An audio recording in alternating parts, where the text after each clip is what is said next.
Kaluguran ko kabatad, gigasal pandayanan, kaya pong gospel reading adimdam tamong ngeni, at lulang trahedya deng mababanggit.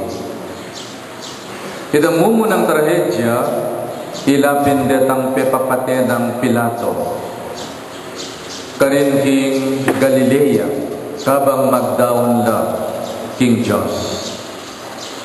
Very revealing, kang Pontius Pilate ini, at inya palang pepapate, mapila na tao, kabang magdaon laking templo. The second tragedy, ang mababanggit King Ebanghelyo, ing pangamate-daretang 18 katao, amipatanan ketang tori ning Siloe. A very, very tragic accident. At ini namang katlong trahedya, itang dutong ay gera may puto dya, in spite of the fact na dininan de pang pabanwa, banggam bulande, eya may munga, inyapin may puto dya. The tragedy of a life that is fruitless and unproductive. May puto dya, ing dutong ay gera. Huling eya may munga. Nanimpawagana po kaya katamong ini niting Ebanghelyo.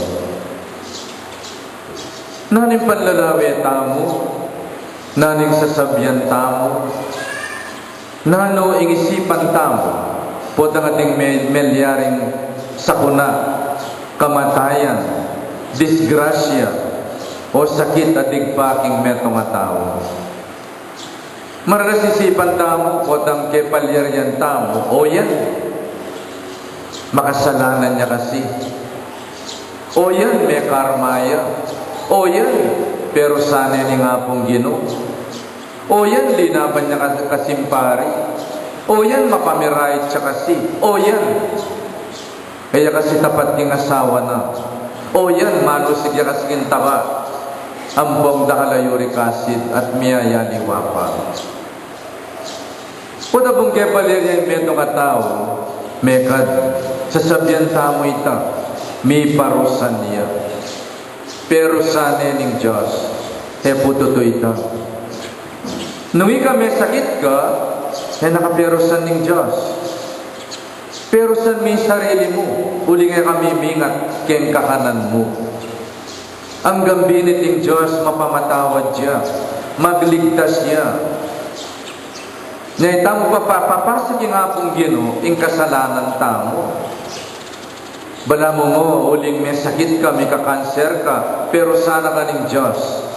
Yan ang kasalanan ng Diyos, ika may kakanser ka. Nano yung plano ng Diyos kaya ka. Nung ika may sakit ka, may disgrasya ka, kematen ka, may perwisyo ka, at inyang paganaka kaya kay Diyos. Burining Diyos, makapiisip-isip ka. Burining Diyos, kapamilataning dusa at sakit na daratang kaya ka, makapagbalik loob ka kaya. Kakadwa, putang daralan tamong kasakitan, alimbawa may kakanser ka, may kasakit ka, nano yung gawan mo, nano yung isipan mo. It is a privilege for you. Didina na kang pagkakataon ni nga pong Ginoo. So you will suffer and share in His Paschal mystery. So take it a privilege to suffer. Imbes na ikaw magmalun ka, denial stage ka, matanggap ating kang cancer. Sabihan mo na mo, Lord, thank you. Kaluguran mo ko pala. Hulin-buri mo kong makirake, kingke kang kasakitan. There is a beautiful Christian attitude to any tragedy, calamity, sickness, pain, and suffering at daratang kimbiyeta mo. It is a call to share in the sufferings of Christ. May yawas ko pala para magdusat makiragi king kasakitan ng Ginoo. At po ng daratang yung trahedya, yung kalamidad, yung sakit, yung kasakitan at dusa king biyeta mo. Ore ta rin pagkakataon that we can pay for our sins. Para iligtas ka rin sarili tamo, kindusa ning kasalanan at dewa kantamo. Kapamilad ang daring pamagdusa at sakit, ay araranasan tamo ka rin katawan tamo. Iligtas mo yung sarili mo, iligtas mo yung asawa mo, iligtas mo rin kapamilya mo, kapamilatanan ng kekang pamagdusa at pamagkasakit. Kasanti nga panlalawi. Kaya mo isipan, pero sana ka ng Diyos. Ingisipan mo, what a privilege is given to you. Ay ka makirake ka, king magligtas ng pamagdusa ning ginotamong Heso Kristo. Pudang kaya palyarin-laring aliwa na nang isipan tamo, bagay na. Kasi kalaban mo eh. Kasi mapahaligadaya kayo niya, pudang may disgrasya ya, may bugkang palakpak. Katulan mo, indusa na rin aliwa, nungi ka, alakang puso. Nga po, ang kepa rin na rin aliwa, etang mo sasabihan sanang may parusan la. That is very judgmental. That is very un-Christian. Nung isipan mo yung tao, may disgrasya ya, may tingasawa na. May bankrupt ya, or whatever it is. It is very judgmental to say, yan, bagay na may parusan niya. Po makanita ito. Putang kaya pala rin ito nga tao, kaya matenlaw may disgrasya, naning kayagkata na ning gospel, ang buwan nga pong Ginoo. Malunos tamo karela. Kalupatala namang makasalanan. Panyawad talang pakalulo, king apong Ginoo. Pangaditala. Mag-aral tamo, king kamalyanda. Uling yung nanomang milyari karela, pwede mo namang malyari kaya ka. Pwede po yung masanding attitude tamo. Karentaong may kasala, karentaong may kamali, karentaong may disgrasya, karentaong kay mateno kay palyarian. Kalunusan tala. Bakit? Kasi yung Diyos may lunos siya kaya katamo. At ulit yung lunos ng Diyos, pepatawara na katamo, dinawo ng Vienna, para kaya katamo. So my dear friends, when something happens to other people, let us not judge them.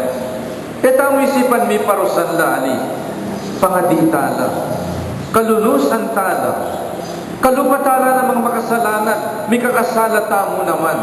At itang milyari karela, pwede mo naman malyari kaya katamo. Nya itamo isipan, mas kalugura na katamo ng Diyos. Etamo isipan makasalanan la, itamo banal tamo ali.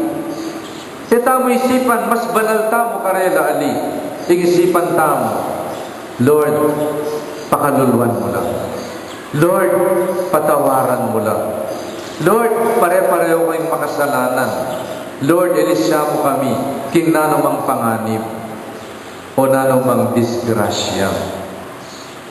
Itang pananaway ta magligtas siya, kaya mag-judge kalupatamong tao.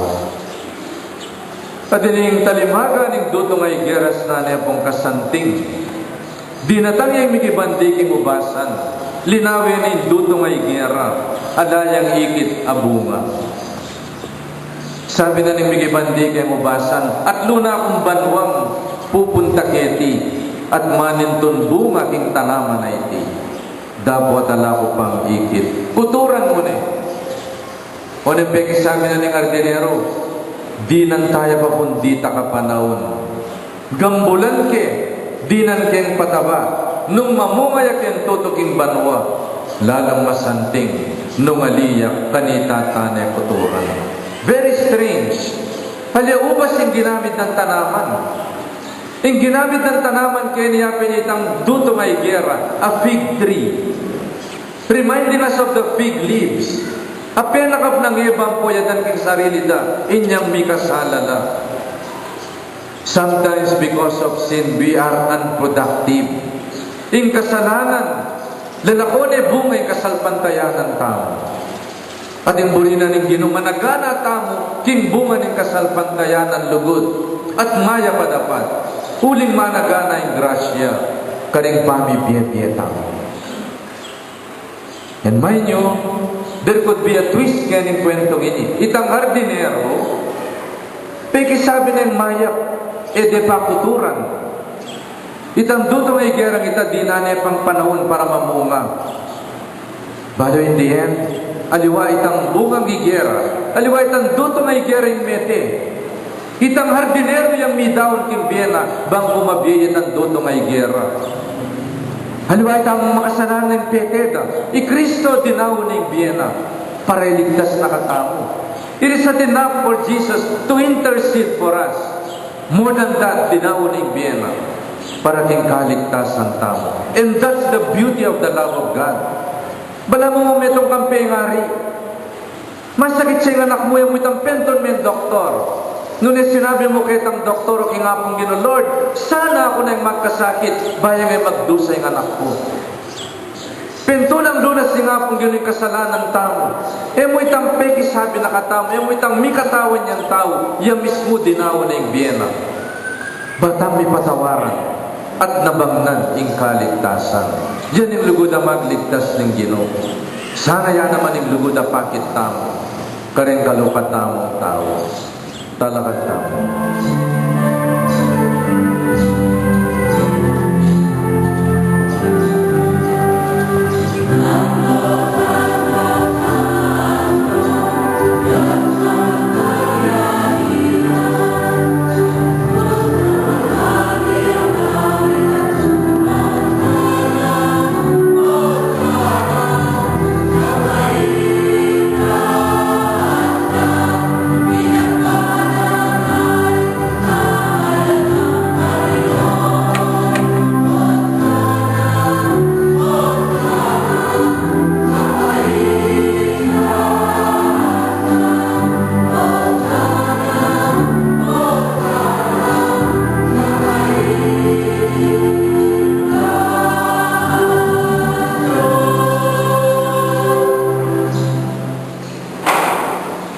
Panagaming banal Pinoy kayong palipataning sablang kabanalan, ulinita pagparalang tumi, pabanalan mo sana diatingayin, kinupaya ng Espiritu, bang para kaya kami malyari lang katawang kardaya ng Ginoong Jesucristo.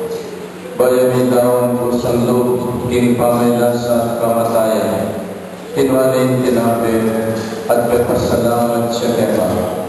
Pirasunayat binyi, karingan disipulos nga, kagabanyi ikaman at kanani. Itiya, ikanakong katawan, kami daw para kemay.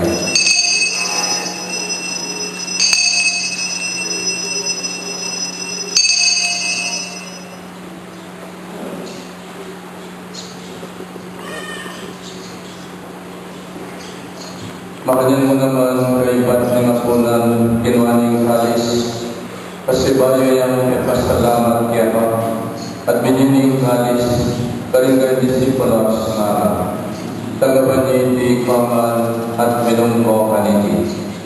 Hindi yung kalis ning kalawang daya.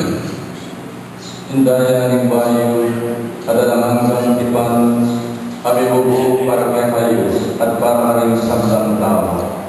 Bangkian kami patawaran dari kesalahan. Dapat nyuiti bilang kami kaganapan kana.